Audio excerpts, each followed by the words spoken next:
ಇವತ್ತಿನ ಬಿಹಾರ ವಿಧಾನಸಭಾ ಚುನಾವಣೆಯ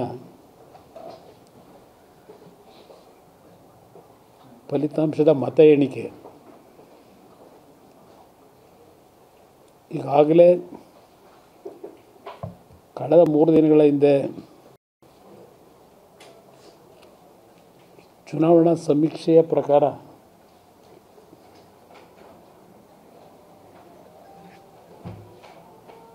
ಹಲವಾರು ಸಮೀಕ್ಷೆಗಳ ವರದಿಯನ್ನು ನಾವೆಲ್ಲ ಏನು ಕಂಡಿದ್ದು ಎಲ್ಲರಲ್ಲೂ ಒಂದು ವಿಶ್ವಾಸ, ಅದರಲ್ಲೂ ವಿಶೇಷವಾಗಿ NDA ಮಿತ್ರ ಪಕ್ಷಗಳಿಗೆ ಗೌರವಾನ್ವಿತ ದೇಶದ ಪ್ರಧಾನಮಂತ್ರಿಗಳಾಗಿರ್ತಕ್ಕಂಥ ನರೇಂದ್ರ ಮೋದಿಯವರ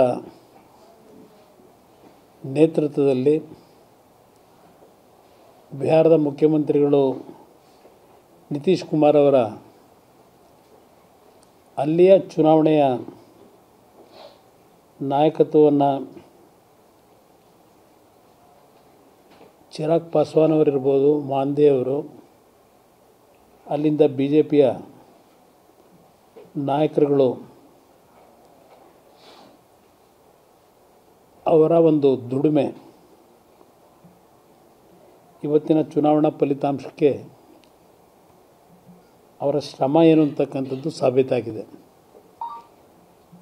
ನರೇಂದ್ರ ಮೋದಿಯವರ ವಿಕಸಿತ ಭಾರತ ಅವರ ಒಂದು ಕನಸೇನಿದೆ, 2047ಕ್ಕೆ ದೇಶದ ಪ್ರಗತಿ ವಿಶ್ವದಲ್ಲೇ ಮೊದಲನೇ ಸ್ಥಾನಕ್ಕೆ ತರತಕ್ಕಂಥ ಒಂದು ಗುರಿಯನ್ನೇನು ಹೊಂದಿದ್ದಾರೆ.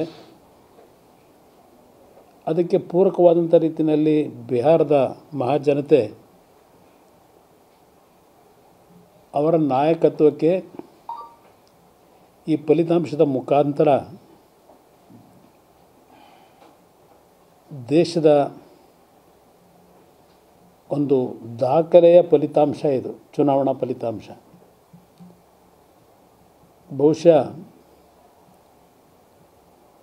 ಭಾಳ ಜನ ನಿರೀಕ್ಷೆನೂ ಈ ಮಟ್ಟಿಗೆ ಇಟ್ಟಿರಲಿಲ್ಲ.